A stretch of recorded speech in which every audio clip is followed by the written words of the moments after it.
आप देख रहे हैं alpha defence. Alpha defence Hindi में आपका स्वागत है। आप हमें ज्वाइन कर सकते हैं सोशल मीडिया पर, फेसबुक, इंस्टाग्राम, ट्विटर और इंग्लिश व्यूअर्स हमें ज्वाइन कर सकते हैं अल्फा डिफेंस इंग्लिश पर। आइए शुरू करते हैं आज का वीडियो।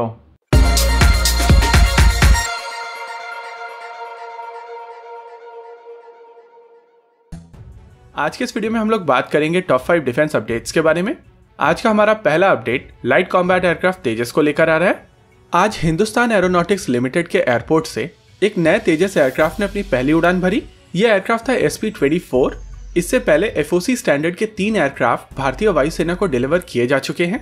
ये एयरक्राफ्ट थे SP-21, SP-22 और SP-23। रिपोर्ट्स के हिसाब से आने वाले कुछ हफ्तों में 2 और एयरक्राफ्ट अपनी पहली उड़ान भरेंगे। ये एयरक्राफ्ट होंगे SP-25 और SP-26। ये सभी एयरक्राफ्ट आने वाले समय में अपनी पोस्ट असेंबली ट्रायल्स को कंप्लीट करके भारतीय वायुसेना को डिलीवर कर दिए जाएंगे, जिसके बाद भारतीय वायुसेना के पास में 6 FOC स्टैंडर्ड के तेजस हो जाएंगे। इससे पहले भारतीय वायुसेना के पास में 16 IOC स्टैंडर्ड के तेजस ऑलरेडी मौजूद हैं। ये स्क्वाड्रन है फ्लाइंग डैगर्स 45 जो कि सुलूर में बेस्ड है, और FOC स्टैंडर्ड वाले तेजस की स्क्वाड्रन को फ्लाइंग बुलेट्स कहा जाता है। ये स्क्वाड्रन भी सुलूर में ही है। वहीं अगर बात की जाए तेजस मार्क 1A की, तो इनकी 83 यूनिट्स को लेकर डील साइन हो चुकी है और आने वाले 36 मंथ्स में तेजस मार्क 1A का पहला एयरक्राफ्ट भारतीय वायुसेना को डिलीवर कर दिया जाएगा।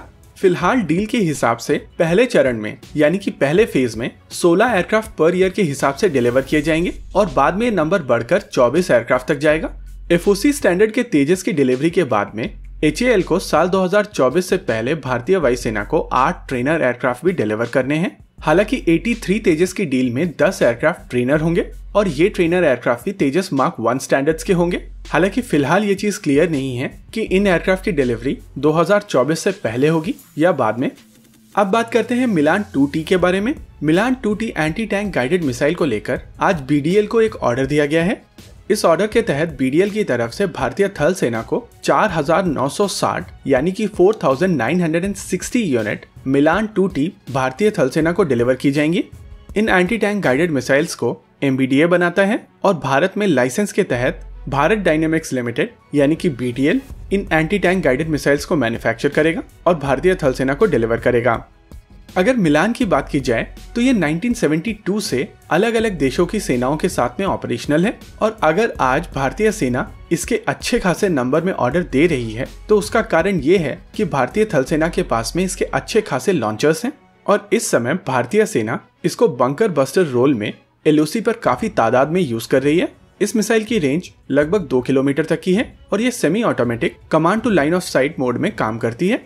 कई लोगों का क्वेश्चन था कि जब नाग एंटी टैंक गाइडेड मिसाइल अपने सारे टेस्ट क्लियर कर चुकी है तो मिलान के ऑर्डर क्यों दिए जा रहे हैं। इसका सीधा साधा आंसर है कि भारतीय सेना के पास में बहुत सारे मिलान लॉन्चर्स हैं और ये एक लो कॉस्ट ऑप्शन है बंकर बस्टर रोल में, और जिस तरीके की सिचुएशन आमतौर पर भारत के LOC पर रहती है, ऐसे में ये लो कॉस्ट ऑप्शन भारतीय सेना के लिए काफी ज्यादा यूजफुल रहता है। अब बात करते हैं अपने तीसरे अपडेट को लेकर।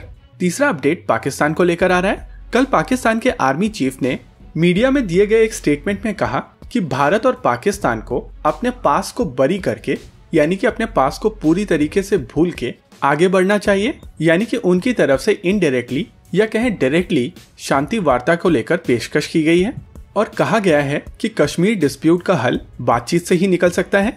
इससे पहले भारत और पाकिस्तान के DGMOs ने मिलकर एक दूसरे से बातचीत की और ये डिसाइड किया कि भारत और पाकिस्तान लाइन ऑफ कंट्रोल पर सीज फायर वायलेशन नहीं करेंगे। लेकिन इस चीज को लेकर जो प्री कंडीशन थी वो थी कि पाकिस्तान की तरफ से भारत के बॉर्डर के अंदर घुसपैठिए नहीं भेजे जाएंगे। अगर एक्सपर्ट्स की बात मानी जाए तो उनके हिसाब से पाकिस्तान की तरफ से ये जो सारी कोशिश की जा रही है वो FATF की मीटिंग को लेकर की जा रही है और आने वाले समय में पाकिस्तान चाहता है कि उसको ग्रे लिस्ट से बाहर निकाला जाए। अब बात करते हैं अपने अगले अपडेट के बारे में। यूनाइटेड स्टेट्स ऑफ अमेरिका के secretary of defence Lloyd Austin आज भारत पहुंच गए हैं और यूनाइटेड स्टेट्स ऑफ अमेरिका के एक सेनेटर रॉबर्ट मेनांडेस जो कि चेयरमैन हैं सेनेट फॉरेन रिलेशन कमेटी के, उनकी तरफ से लॉयड ऑस्टिन के भारत आने से पहले उनको चिट्ठी लिखकर कहा गया है कि वो भारत पहुंचकर अपने भारतीय काउंटर पार्ट्स को ये कहें कि भारत रशिया से S-400 ट्रायम्फ ना खरीदे, और अगर भारत रशिया से S-400 ट्रायम्फ खरीदता है तो भारत के ऊपर भी काटसा लग सकता है, जैसे कुछ समय पहले टर्की के ऊपर लगाया गया था। इनडायरेक्टली भारत के ऊपर कुछ प्रेशर बनाने की कोशिश की जा रही है। और चांसेस हैं कि भारत की तरफ से काटसा से बचने के लिए यूनाइटेड स्टेट्स ऑफ अमेरिका को कोई एक डील देनी पड़े। अब बात करते हैं आज के इस वीडियो के आखिरी अपडेट के बारे में। आखिरी अपडेट भी लॉयड ऑस्टिन के भारत दौरे को लेकर है। माना जा रहा है कि लॉयड ऑस्टिन अपने काउंटर पार्ट यानी कि भारत के रक्षा मंत्री राजनाथ सिंह से जब मिलेंगे तो भारत और United States of America 30 Predator B drones को लेकर एक डील साइन कर सकता है। और ये प्रेडेटर बी ड्रोन्स तीनों सेनाओं के लिए होंगे। भारतीय वायुसेना, थल सेना और नौसेना को 10-10 ऐसे ड्रोन्स मिलेंगे। इन ड्रोन्स के नंबर आने वाले समय में बढ़ सकते हैं। फिलहाल के लिए नंबर केवल 30 ड्रोन्स का होगा, लेकिन माना जा रहा है कि Bharat United States of America से ये predator B drones S-400 Triumph को लेकर जो काटसा सैंक्शंस आ रहे हैं उसको डॉज करने के लिए खरीद रहे हैं। और यही कारण है कि ये प्रेडेटर बी ड्रोन्स काफी ज्यादा कॉस्टली हैं। हालांकि इस चीज को लेकर क्लैरिटी तभी मिलेगी जब ये डील साइन होगी और इस डील की एक्चुअल कीमत पब्लिक डोमेन में आएगी। इसी के साथ आज के इस वीडियो में रखते हैं केवल इतना ही।